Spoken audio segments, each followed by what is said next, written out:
എൻസൈക്ലോവിങ്സിൻ്റെ പുതിയൊരു വീഡിയോയിലേക്ക് നിങ്ങൾക്ക് ഏവർക്കും സ്വാഗതം. ഈ വീഡിയോയിലൂടെ നിങ്ങളുമായി ഷെയർ ചെയ്യുന്നത് തൊഴിൽ നിയമവുമായി ബന്ധപ്പെടുത്തിയുള്ള ചില വിശദാംശങ്ങളാണ് ഉൾപ്പെടുത്തിയിട്ടുള്ളത്.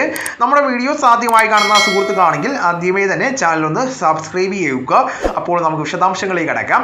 കേന്ദ്രത്തിലെയും സംസ്ഥാനങ്ങളിലെയും വിവിധ തൊഴിൽ നിയമങ്ങൾ ക്രോഡീകരിച്ചുകൊണ്ട് തയ്യാറാക്കിയ 4 തൊഴിൽ കോഡുകൾ രാജ്യത്ത് പ്രാബല്യത്തിലായിരിക്കുകയാണ്. തൊഴിൽ മേഖലയിൽ സമഗ്രമായിട്ടുള്ള മാറ്റം ലക്ഷ്യമിട്ടുകൊണ്ടുള്ള ചട്ടങ്ങളാണ് തൊഴിലാളി സംഘടനകളുടെ എതിർപ്പും അവഗണിച്ച് നടപ്പിലാക്കുന്നത്. പുതിയ വ്യവസ്ഥകൾ തൊഴിലാളികളുടെ അവകാശങ്ങൾ സംരക്ഷിക്കുമെന്നും ഇന്ത്യയുടെ വളർച്ച ശക്തിപ്പെടുത്തുമെന്നും പ്രധാനമന്ത്രി നരേന്ദ്രമോദി അവകാശപ്പെട്ടിരിക്കുകയാണ്. സ്വതന്ത്രാനന്തരം നടപ്പിലാക്കുന്ന ഏറ്റവും ശക്തവുമായിട്ടുള്ള സമഗ്രവുമായിട്ടുള്ള തൊഴിലധിഷ്ഠിത പരിഷ്കാരമെന്ന പ്രധാനമന്ത്രിയുടെ പ്രഖ്യാപനത്തോടു കൂടിയാണ് പുതിയ കോഡുകൾ പ്രാബല്യത്തിലാക്കിയിരിക്കുന്നത്. വേതനം, വ്യവസായ ബന്ധം, തൊഴിലിടങ്ങളിലെ സുരക്ഷ, സാമൂഹിക സുരക്ഷ എന്നിവയെ സംബന്ധിച്ചുള്ളതാണ് കോഡുകൾ. വേതന കോഡ് അസംഘടിത മേഖലയിലടക്കം എല്ലാ തൊഴിലാളികൾക്കും സർക്കാർ നിശ്ചയിക്കുന്ന മിനിമം വേതനം നിയമപരമാക്കുന്നതാണ്. 5 വർഷത്തിലൊരിക്കൽ വേതനം പരിഷ്കരിക്കുന്നതാണ്. വേതന നിരക്കിന് സ്ത്രീ പുരുഷ വ്യത്യാസം ഉണ്ടായിരിക്കുന്നതല്ല. മിനിമം വേതനം കൊടുത്തില്ല എങ്കിൽ പിഴയും ആവർത്തിച്ചാൽ തടവ് ശിക്ഷയും ലഭിക്കുന്നതാണ്.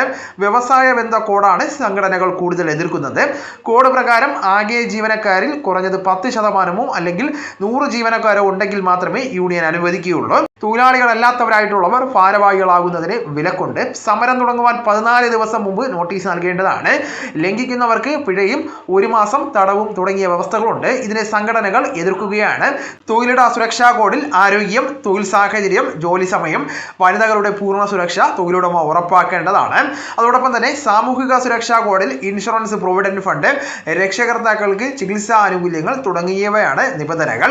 എംപ്ലോയീസ് കോമ്പൻസേഷൻ നിയമം, ESI നിയമം, EPS നിയമം, മറ്റേണിറ്റി ബെനിഫിറ്റ് നിയമം, ഗ്രാറ്റുവിറ്റി നിയമം തുടങ്ങിയ 9 നിയമങ്ങൾ ഇല്ലാതാകുന്നവയിൽ പെടുന്നതാണ്. റദ്ദാക്കപ്പെടുന്ന നിയമങ്ങൾ വഴി ജീവനക്കാർക്ക് ലഭിച്ചുകൊണ്ടിരിക്കുന്ന എല്ലാ ആനുകൂല്യങ്ങളും അതേപടി പുതിയ കോഡ് പ്രകാരം ലഭിക്കുന്നതാണ്. പുതിയ നിയമപ്രകാരം തൊഴിലുടമയും ഭൂരിപക്ഷം ജീവനക്കാരും അപേക്ഷിക്കുന്ന പക്ഷം 10 ജീവനക്കാരില്ലാത്ത ചെറിയ സ്ഥാപനങ്ങൾക്കും ESI ആനുകൂല്യങ്ങൾ ലഭ്യമാകുന്നതാണ്. 20 ജോലിക്കാരുള്ള എല്ലാ സ്ഥാപനങ്ങൾക്കും EPF നിയമം ബാധകമാകുന്നതാണ്. പുതിയ കോഡ് പ്രകാരം 14 ദിവസത്തെ നോട്ടീസ് ഇല്ലാതെ തൊഴിലാളി സംഘടനകൾക്ക് സമരം നടത്തുവാൻ അനുവാദം ഉണ്ടായിരിക്കുന്നതല്ല. 5 വർഷം മുമ്പ് കോഡുകൾ പാർലമെന്റ് പാസാക്കിയിരുന്നു.